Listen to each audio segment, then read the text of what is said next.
Direct des États-Unis que j'ai salé, ils ont qui master il a exaucé donc mon style ici classe à exaucé si. Et on a un mot sans carazo tout le monde là, ouais rasol té, ouais rasol, yo na mère, non mo comment tu dis voter. Ouais raconte linga beta sagali ko fumer. Et image on ils allaient linga Congo tu ça au chango, mais ils avaient qu'à moi galérer mais et c'est qui fait bien. Donc ouais pas ce qui message bien en tout cas honneur na yé cadeau na yé a ko pesa moi nyon so mais ko raté. Quand ça moi na mona comme à niveau là ils ont plaisir et voilà plaisir paix honneur il y a parents ils ont bana bazala bien bana bazala maïle bana bazala éducation bien en tout cas félicitations à Werason le roi de la forêt tout le monde qui non bango ba c'est constater que mina on musique y a un pays offre tilo mais bana surtout bana papa chéri bana Werason bazal toujours likolo ba master oh ça bon Gilbert Brosso Abraham asa banquier aujourd'hui ba daïda ko to ba ça ils ont c'est qu'on a tant majeur ba ministre malamoko voilà nos musiciens quand même jouent tant ming ya classe que non ba si ça ba licence tout ça mais ba comme ici bana na bango na niveau électif oh papa non je vais défendre mon père voilà c'est ça en tout cas ba musicien bon je rappelle tant et autant que ça va na bino c'est vraiment exemple à suivre merci na Werason l'invitation pe ba confrère tout Yorobo Jacques Yorobo ndeza muntu azamtu sima dossier oh soit que c'est vraiment quelqu'un de très suspect de faire très attention donc on a mon clarté donc Yorobo j'ai la crise parce que na mon Yorobo na Bercy j'ai dit Yorobo yo comme na Bercy album est en cours après tu yoka il n'y avait pas 2 mois ne courait même pas alors Yorobo na Bercy na studio et voilà les Libanga les voilà en tout cas Yorobo c'est pas très gentil au bébé sa musique à Congo. Bercy n'est pas vraiment que non yé na la timoata sur azate ndé la timoata ko salate non. D'abord la première des choses, la première chanson héritée de Maïna Ngotan maison mère c'était BM. BM il n'y avait pas d'animateur, il n'y avait pas d'animation voilà donc il a montré son talent, il a chanté et la chanson a cartonné partout dans le monde entier na ba indien tout monagi ba obina BM voilà. Donc d'abord on dit la musique, c'est d'abord le leader. Le leader face à la Mouto Makambo. Il y a mon pas à cause de pas d'animation à Boaki, à cause de pas à Boaki. Donc, le leader à cause de se focaliser, c'est que non, ceux qui avaient dit c'est bien entendu, Nazate, non. Tout le monde a fabriqué, il y a Animaka, il y a mon Salaraboye. Donc voilà. Donc, au départ à Bercy, moi j'avais dit ça et ça n'a pas passé. Pourquoi? Parce que Bercy, c'est le seul musicien qui vraiment négligé dans la période où il y a tant de métro, Bakara qui est. Soutien des héritiers, tout négligé, tout le monde a pensé que mon Congo, partout on s'est en aide. Alors, héritier Ouattara avec un bon cœur qu'il a, à Oza, à Kenda, à Tchana, ni moins, à Tchaba relation d'Angers, merci à Bima, merci à Pesaye, ni à Kota Timouata. Mais ça c'est rien, c'est normal. Mais là, il s'est dit qu'on passe, comme on a dit, non, mon frère Nayon, de Konayo, ou a été qu'on a passé. Aux Elika, quand album, et Bima, au bout qu'il a des génériques pour Bima. Parce que le roi là, il y a Bimi Wongo. Il faut pas vendre la générique parce qu'il faut négocier la tête. Il faut montrer ailleurs. Quand une porte se ferme, l'autre s'ouvre, voilà. Ambulance à Zongipe, à Kokorijan, on s'ouvre. Voilà. Je ne suis pas contre Bercy, mais il faut tout le rappeler. Aux Elipe Moninga, Ndekonayo, Allo Mebimi, Ndesiko yo, Obimi no se makamno. Yo elle peut me en cours na studio ba trop zela. Ba pesa yo confiance des génériques mais Obimi. Ambulance à Longwaki. Tout le monde qui va vidéo ça. Ambulance basala qui ba émission ambulance à loba écoute kenda ki soki na bag moko boye soki ndengeni soki lettre soki bag le musicien ils sont toujours non les musiciens ils sont toujours comme ça depuis la nuit des temps ba musicien mazaka bongo et ça les m'a partout hein autant longo boaki afinga et banda depuis wenge tout ce qui se passe aujourd'hui c'est dit wenge et là aussi quand la musique est ça quand la pe mukusambo vraiment quartier latin ba obeta international obi le 21 le 13 février New Arena, Défense Arena. Moi, le retour, c'est divorce, maman. Mon nom est boy de divorce. L'an 2021, le 13 février, New Arena, konon. Mon power na New Arena. Et grand mon power, konon. Ah, maman, et tobo divorce. Ça me casse du tobo divorce. Maman, et tobo divorce, maman. Ngana pesi maçon bongo ya tongela nganda ko maçon ya kimi. J'ai donné les maçons l'argent pour construire ma maison, maçon a fui. Il est fou, il est con, maçon masonko masofu masonko aswika mondelo beta biloko gramo paoni ataya soke yelengi alimbondo yo meka ya yelengi wolololo yelengi alimbondo na ntuka ye mobawa ye nango lokolo asosona loso ye lokolo ale sentiment lelelele moko sentiment dejada sentiment gramo bawa ele kaba lidega nyoswe ale sentiment mungu sambwa ya bebe ye robola gizeye chiboya Zambe Tolobate Filokoboy Tolobate Zambo Yo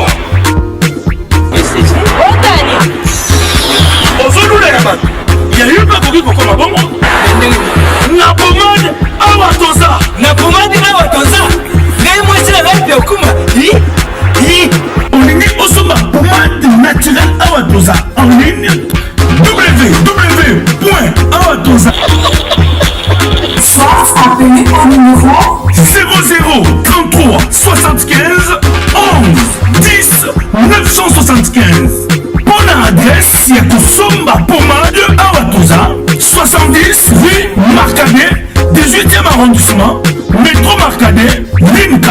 Pomade Awatoza, il salamina Banamboka Congolais, Nabanzete Yamboka Congo, Boke Banaburat. pour la province Sabamolais, Mpende Sinapetolo. Sumba gamme ya pomade Awatoza, Massé Yamona Baparti Oyo Vimba. Si il y a 3 mois, on fait le résultat. Salut. La pommade est à ça. Moi, ça n'a pas connu. Qui bocole. La pommade est à ça. Glody Diasiga, la mignonne. La mignonne. Tracy Mbelenga Pro. Tracy Mbelenga Pro. Kata.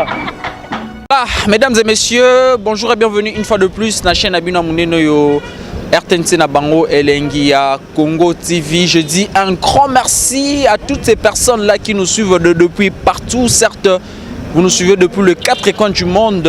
Nous vous disons un grand merci. Un grand merci au pro Tracy Mbelenga Pro. Un grand merci à toi Glody Diasuka. La mignonne, voilà, je dis un grand merci à Bato, soutenir Biso, surtout au qui présent dans moment il y a pandémie, moment il y a confinement. Je vous dis aussi un grand merci à la personne de Sam Koukou, mon fini quoi Tchango, monté même coucou. Je dis un grand merci à toi, Yaouli Moucheni, véritable code international. Johnny Mwamba, le jeune patron, un grand merci à toi. Derrière la caméra, Christian Manza, à toi aussi, je te dis un grand merci. Certes, on a batak nanga bomoni déjà bite émission dans ça là. Na batak nanga bomoni déjà na mutu naza na ye confrère nanga Sam Kazadi na neto me campé ko Simba ba sijo boyoki yo ki ngo déjà na batak. Voilà, tous ali na bandal précisément na bandal Kimbondo si je peux le dire. Christian Manza Vimbi Sachan batu ba mona Sam Kazadi les nécessaires. Confrère nanga Banelenga Congo TV Sam Kazadi. Comment tu vas? Ouais, ça va, par la grâce de Dieu, on est en forme, santé normale toujours, des retours. Après avoir coupé un mois de repos, mais là, tout tout. Joyeux anniversaire à mon boss, mon déco, mon patron, pas comme les autres. Le boss Papi, Lorenz Batoko, en arrêt de Dubaï. En tout cas, il y a une fête, les Gabon, mais à Kouya d'ici, ça sera une grande fête. Mon anniversaire à Sam Kazadi Moko a assuré plus de 50 champagnes. Donc, on a vraiment la surinvitation quelque part dans la boîte Moko. Je crois qu'ils n'avaient pas le boss Moïse Samani, na Koko Djambo. On a profité pour souhaiter joyeux anniversaire à Ali Karim, le mignon garçon de la République. Joyeux anniversaire à Madame Stéphanie Lakayotte, FKK, Fondation Kabi Kakayotte, Otomonaki, Papa Chira souhaité, Konfelomida souhaité, tout va souhaiter. En tout cas, ça fait du bien. Moi, Miradjabou, à Barikani, on est pour saluer. Bateau Yobaza quand même, donc voilà. Voilà, je déclare cette émission ouverte. Malgré pas déconfiné biso, mais tout ça on a un système à regarder mesure il y a barrière contre Covid-19. Oui, Mikolo, t'as 100 cartes d'électeur, mais quand t'as 100 cash net, c'est important. Police à Zuyo, rotique à 5 000 francs. Il y a Ophélie. Il y a bon côté Sam. Oui, en tout cas, Congo Nabiso, merci vraiment à Fachi Beton, président Oyo. Aeko pesa makamwa kitoko to vandi au moins que nos sécurité na mboka ezali makamutu kitoko donc mimbeko respecter vraiment c'est pas facile aussi.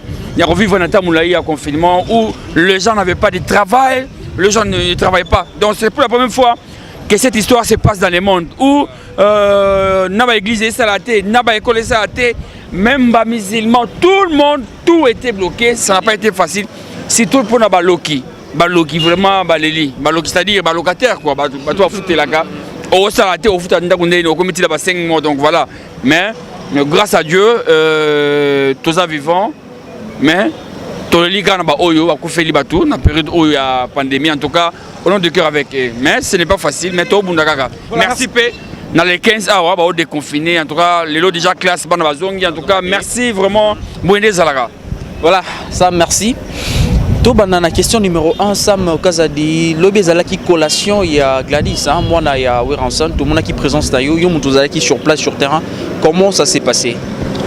En tout cas félicitations à Weranson l'ambassadeur Weranson le roi de la forêt Mobalia maman Sidi Chimapata en direct des États-Unis que je salue zalaki master il a exaucé donc moi na style classe à exaucé si et on a un Sankarazo tout le Weranson Weranson yo na mère nan comment tu dis voter Weranson linga beta sakali ko fumer et image on ezali linga Congo te ça au chango mais ezali kaka moi galerie mais c'est qui peut bien donc oui pas ce qui message bien en tout cas honneur na ye cadeau na ye ako pesa moi na nyonso mais ko raté ko tangisa moi na ko matina niveau na eza plaisir na ye voilà.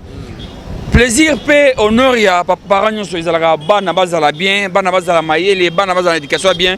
En tout cas, félicitations à Weranson, le roi de la forêt. Tout le monde qui est bango c'est constaté que mina on musique, il y a un pays qui mais bana, soit bana papa chéri, bana Weranson, bazal toujours l'icolo, master, oh mon Jibel Brosso, Abraham, asa banquier, aujourd'hui Daïd Kotoba, oh ça me sert, ils ont ce qu'on a dans tant majeur, ministre Malamoko. Voilà nos musiciens quand même jouent tant ming il y a classe que non pas si ça va licence tout ça mais comme ici na bango na niveau électif oh papa non je vais défendre mon père voilà c'est ça en tout cas musiciens bon je rappelle tant et autant que ça va na bino c'est vraiment exemple à suivre merci na Weranson l'invitation pe confrère tout bazai que on a tout ça stopé vie de loin. Tout le monde était là, on a fêté, on s'est bien amusé et c'était bien. Surtout que nous continuons quelque part dans la ville. En tout cas, félicitations encore une fois à Weranson, l'ambassade de la paix. Et ça, Madame Kouédike Bana, c'est vraiment un exemple à suivre. Parlons de nos musiciens, Sam Kazadi, étant que journaliste et analyste, particulièrement dans la team Wata. Tout le monde de part, il y a Bercy Moana. Tout vu arrivé, il y a Nani, animateur ambulance. Selon yo, on y a un ndenge oh vena biso waze kwa loba na kala so moni muto zongeli yo seka bosa na quel loko par rapport à ambulance pe tant longwa ki lobaki moins trop mais ko yamba e ba yambie maboko ya rufungama ça laisse à réfléchir. En tout cas moi je pense que non je l'ai dit encore une fois dans cette émission Bercy n'est pas vraiment que non yé na la team Wata so razate ndé la team Wata ko salate non. D'abord la première des choses. La première chanson héritée de Maison Mère, c'était BM. BM, il n'y avait pas d'animateur, il n'y avait pas d'animation. Voilà, donc il a montré son talent, il a chanté et la chanson a cartonné partout dans le monde entier. Tout le monde a dit BM. Voilà. Donc d'abord, on dit la musique, c'est d'abord le leader. Le leader face à la Mouto Makambo. Il n'y a pas de animation à Boaki. À cause de Boaki. Donc, leader à cause de se focaliser que non ceux qui n'avaient dit c'est bien entendu nazate non oh tout le monde a fabriqué il y a animaka il y a donc voilà donc au départ à Bercy moi j'avais dit ça et ça n'a pas passé pourquoi parce que Bercy c'est le seul musicien qui vraiment négligé dans la période où il y a tant de musiciens qui montent dans le métro qui est surtout les arrêtés tout le négligé tout le monde a pensé que au Congo partout on s'est en aide alors héritier Wata avec un bon cœur qu'il a à Oza, à Kenda, à Tchana, ni moins, à Tchaba relation Bercy Abima, merci à Pesaye, né à côté de la team Wata. Ça c'est bien, c'est normal. mais là il s'est engagé passe comme que non mon frère na yo ndeko na yo o été que na ta passe ozeli kaka tango album ezobima oboki na des génériques pour bima parce que le quoi là ya bimi wongo il faut pas vendre la générique parce qu'il faut aller aux alatés il faut mutuzo aya nongo quand une porte se ferme l'autre s'ouvre voilà ambulance azongi pe akokorija on sous voilà je suis pas contre Bercy mais il faut tout la rappeler ozeli pe moninga ndeko na yo allo bimi ndesiko yo obimi no sema comme non yo album mais encore na studio ba torozela ba pesa yo confiance des génériques mais obimi en tout cas ils a pas faux conseiller là vraiment c'est Yorobo Jacques Yorobo ndeza muntu azam tout sima dossier yo soit que c'est vraiment quelqu'un de très suspect de faire très attention donc on a clarté donc Yorobo j'ai l'acquise parce que na mon Yorobo na Bercy j'ai dit Yorobo yo comme na Bercy album mais en cours après tu yoka il n'y avait pas 2 mois, 2 mois ne courait même pas. Alors, Yorobo n'a Bercy na studio et voilà les lots libanga, les lots voilà en tout cas Yorobo c'est pas très gentil au baby sa musique à Congo. Mais Bercy c'est un grand garçon, comment tu accuser Yorobo directement boy. Bercy est un grand garçon, il est capable de résoudre la décision na tout seul. Au moins Yorobo on a vraiment tout le monde a confiance c'est Chiki te peut on n'arrive pas à faire. Tant que Yorobo côté makambo tout le monde appelle Chiki to alongo akepa oui rason Yorobo côté makambo alongo no Yorobo vraiment na éviter aza André na ba patron mon ba za pe simanae pour pas financer rapport na so étoile mo elo mo roya boyer pas déstabiliser mais essayer le roter tout à la hérité watana benenge album ngo beta na mo travailler peu elo ya makasi na félicité ayembina ready à Messi o ya beta kusika kitoko voilà donc chacun avec la musique à Bounaneng naie donc voilà retour et ambulance voilà des photos bêtes là on c'était retour et ambulance et ça lit très bien dans la team Wata pourquoi parce que c'est sa maison donc à Kendeng naie moi libande pour Azongi à retrouver ma frère naie moi j'aimerais bien au réponse à yo au côté ça peut moi conseil vite fait parce que c'est pas normal dans ambulance à Longwaki tout le monde qui va vidéo ça ambulance basala ki ba émission ambulance à loba ekuta kendaki soki na bag moko boye soki ndenge nini soki lettre soki bag le musicien ils sont toujours non les musiciens ils sont toujours comme ça depuis la nuit des temps ba musicien mazaka bongo et ça les ma partout hein autant longo boaki afinga et banda depuis wenge tout ce qui se passe aujourd'hui c'est dit wenge et là wasika la musique ya te nyonso ya awa muni awa on peut faire le loto sa émission awa vraiment ils a bandal Boenge et Fanda et les cas place oyo vigne sur musique et les cas rond-point oyo et je m'en a banque dit ça en tout cas l'extra bango vraiment monaka bana bandal kala l'extra bango va monaka on est à bandal au moins que notre sécurité makamuto kitoko tala basoda sima ba ole ka ba hôtel que non ça malade cache nete de a ça l'émission kuna sona meki kaka a obenga le chef de l'état pas mot tu vois mais ba tout so tali ba cache ne mais éviter que nous toi na hôtel toi na ngo mais la carte d'électeur mais ça na cache mais conseil ba mission tout bazaka bongo balongo ba finga mais famille etika la famille voilà famille etika la famille ça mon casa dit vraiment lelo tomoni lelo tomoni retour il y a ambulance et sali bien tout sur la non masulo pe ya ba vue ba millions de vues quartier latin ba obeta international obi le 21 le 13 février New Arena Défense Arena moi le retour ça divorce mama mon ndoulo to boy de divorce l'année 2021 le 13 février New Arena kononon mopawo na New Arena e grand mopawa kobina kononon amama prekodo e tobo divorce ça me casa di tobo divorce mama ye tobo divorce mama ngana pesi masombongo ya tongela nganda ko maçon ya kimi j'ai donné les maçons l'argent pour construire ma maison maçon a fui il est fou il est con maçon fou maçon con aswiga mondelo betabiloko gramo pa onyata ya soke yelengi alimbondo yo meka ya yelengi wolololo yelengi alimbondo na nsuka yel mobawa ye nango lokolo asosona loso ye lokolo Ale sentiment le moko sentiment de jada sentiment gramo bawa ele kabali daga nyoswe ale sentiment mungu sambwa ya bebe ya robola gizeye chibo ya kula kolivila na luanda Adolphe Tony le waye ale trésor ndi mangondo sentiment mama yenda ku yele ki ya mwasa libanda woyo pe ya mwasa libanda ya kokani tena ya mama yenda kwe Yeleng mondo yo meka yeleng Tobo divorce mama Tobo divorce. Moi je suis des passants. Donc dans le garage, merci. Voilà, c'est comme ça que ça se... Moi je suis des passants. Voilà, mesdames et messieurs, comprenez, c'est comme ça se passe, émission à champs ouverts et Komara Aboué. Voilà, le message clé à retenir, le 13 février 2021, New Arena, le grand mot pas aux force artiste Nabiso et Aboga. Voilà. Je profite de l'occasion pour vraiment encourager l'artiste Kofi Olomide Oyo à Kobeta New Arena, les 13, et Rosala Mystique. Ils ont fait de la musique congolaise.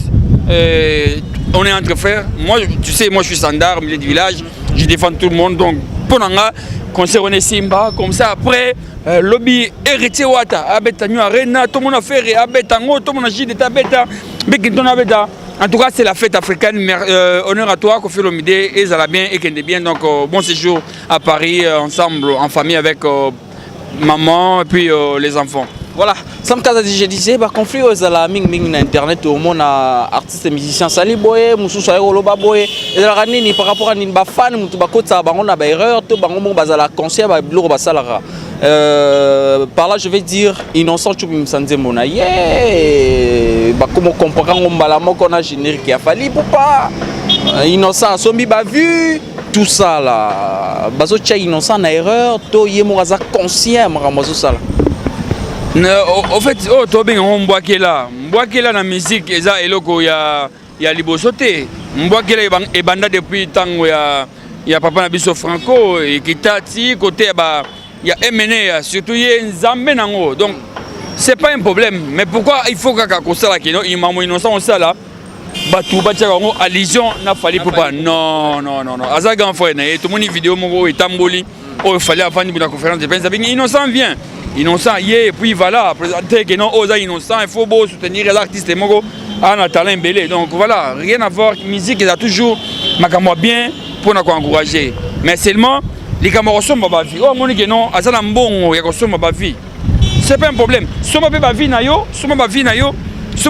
pe chez na yo ba bonheur mais c'est pas facile yo mis ça 5000 € pour somba $5000 euros donc pour somba ba vie non asoma ba vie asomba te mais etalami et ça kobina le message passe c'est le plus important moi je n'aimerais pas voir aujourd'hui les gens pas comparer innocent na fali non pour na mutuka on est Rolls Phantom il y a 6K il y a un nouveau modèle oyo il y a Boss Eric Mandala il y a Solara bien ba mi seigneur sur Solara bien fali faire tout le monde dans la partie privée mais innocent pour la clip passer et le on est bien mis à qui va comprendre na mutuka il a fallu pour non arrêter il retient la polémique place Batoazate. Donc j'ai profité de l'occasion pour saluer vraiment le full boss Junior Mwabilou au Yakangi Ville Mikolo Junior Mwabilou très fort plus fort que Forman j'ai mon player sur la bien excès de dollars paix pour Paul Mumba Blue Bar Blue Club boîte à Kitoko Oyo to kina ko se retrouver Karwana o besi solo ezaki innocent ezande ya boss Eric Mandala eza ya patron Eric innocent somba Karwana sikononte obi Karwana en ce moment ce côté c'est trop cher. Il doit d'abord travailler. Il faut investir dans la musique. Je ne pense pas. Et à coup de conseil, non. Il faut que malopang assume adresse non. On est star les faut dans le logo va toi comprendre. Star ba na résidence. Voilà. Nga pour nga musicien star na ba na résidence. Tout le monde dit papa chéri j'aime piano. Asa hop ato gangi miss. Na man fleury na bande les numéro 2. Oui, raison. Dans ma campagne, sur côté deuxième parcelle. JBP, dans mon fleury, deuxième parcelle. Oh, Fabrigas, ma campagne. Oh, Kofi Olomide, mon fleury. Donc, tu vois, ça fait du bien. Oh, Bekinton, Limité, Ipen, Madame Pelekibele. Donc, tu vois, artiste, nous, il faut investir dans la musique. Musique, et c'est même, au sommet résidence, place aux Ala, on s'est retrouvé, donc voilà. Voilà, Les musiciens, mais il faut résidence à l'adresse et ça va bien. Ok, tu continues, Sam Kazadi. Toyoka qui Toyoka kaka, tu confirmeras rumeur ou pas rumeur, actualité ou information ou pas information. Fali pour pas, à ce qui paraît, Azobima, moi si Abatuya, José Nzita, c'est vrai. Ça, n'a pas monté. N'a pas monté un titre, mais non, Fali. Abaleli, José Nzita, moi aussi. Abaleli, la moi aussi. Oui, Abaleli, moi aussi. Je ne pense pas. Fali est fidèle vraiment à sa femme, Nana Ketchup, qu'on connaît. Tout le monde a fait fouiller. Mais c'est bien, c'est bien. Voilà des choses qu'il faut encourager. On était. Non. Moi j'étais avec le pasteur Moïse Mbi, la réserve de la Fali pour Baning Barosola, qui toque Barosola sans problème, donc sans trace. Voilà. Ok, non, on vit misère mon kill, non. On faisait la pandémie, Corona, pas trop ming, tout le monde a toyoka, Kimaki. Mais il fallait plus pas dépenser plus de 15 000 euros pour envoyer des bateaux, n'importe où, sac, non, c'est ça. Moi je pense que non, Baza Bandeko, Baza frère, soit à Saliango, et lui que je suis dans Salimon, mais soit à Saliango parce qu'à l'ingénieur de ma casse, je crois qu'on a 2 ou 3 albums naïe à Imba chanson de Zita. Par reconnaissance, soit à Saliango, c'est rien. C'est encouragé parce qu'ils ont frère Naye, j'ai parlé avec sous les Kauka, que je salue avec l'honorable Junior Lembalemba, na félicité pour na acte donc c'est bon. Et des polémiques il faut te magaba mon ndenge ya boye na ndenge boye. Voilà bisonné to mema ngote Sam Kazadi. Bango moko déjà ba miso ba yembela kanza mais bango ne ba benga ba o ba yembela mokili ba misa mokili. C'est pas nous. Je salue le producteur MTB en passant la musique après dans mon équipe Nyonso Samantha Tama vraiment na moni Manik Timpui Kashmani. J'ai bien bien papa chéri chaque jour avant là. Azwaka profil ya nzembo ya sœur na biso rythme sambo moi na mangi sabo acha on a statine promotion celle donc chaque fois ça la rango c'est quoi isa c'est la famille tozo bandeko fo makamoni zala oh mais ça mokili oh nanya boy rien biso tout bandeko tolia kabilo moko tola la place moko totambola la place moko donc il y a rien de grave que non oh boy nzambe seulement aya pona batu nyoso apona te que non nga na pona boy nga pona boy non nzambe aya pona biso tout mais je ne pense pas que non ils aura compte il faut trop baraboy non nga vraiment bilo ndé na descendre biso congolais. Voilà, merci beaucoup Sam Kazadi, c'était un honneur pour moi de te recevoir dans mon émission. À mon de la fin, message clé vite fait, quelques salutations de Banento clôturer. En tout cas, merci Mingi. On est à Bandal. En tout cas, merci Mingi. Sam Kazadi le nécessaire. Vraiment, Madame Stéphanie Lakayoto, Fondation Kabika Kayoto, Martin Dominique Kabika, la musique AP. Junior Mwabilou, il est fort, il est très fort. Junior Mwabilou Akangi, Akobunda. Gloria Gucci, 3 fois plus belle. Plus jolie que Nicki Minaj, Gloria Gucci, Azana Kacha, le maréchal Steve Mbouyi. La station, ils ont plus de 50 stations à Kinshasa pour les Congolais, le maréchal Steve Mbouyi. En tout cas, merci au docteur Marmon, le sexologue, Docteur Marmon, en tout cas. Bateau Bazar, toujours dans Sam Kazadi, il est nécessaire. Pena Yomoko, vraiment, Bateau Bo s'abonner à Linga Congo, péché privé Nanga. Kinshasa Connexion, Sam Kazali toujours fidèle à Linga Congo, Toko Kende, Zamba Kopambula, Moutuke Vandiwana, vraiment Moutuke Vandiwana, et puis on est à Bandal, donc on est calme quoi. Merci Nabana Pototou, Biso Baluba, Tolinga Rabino, Tolinga Batutu, Bakongo, Tolinga, 3 familles, Mukongo, Muluba, Moussaïlou, Beto na Beto. En tout cas, merci à tout le monde. Voilà. Je dis aussi un grand merci à tout le monde qui nous ont suivis tout au long de cette émission. Je dis aussi un grand merci au prêtre Simbelenga, pro Glodie Yasuka, la mignonne, Christian Manza derrière la caméra. Je dis un grand merci à toi. Sans un coucou, mon fini quoi, chang mouté même coucou à place biscan sozali bambotebele. Anani Kodia, un grand merci à toi, Solola, Zega Solola yo. Et ça là, moi plaisir. Johnny Momba, le jeune patron, un grand merci. Et Batunios Toubalinga Bisso, on est ensemble.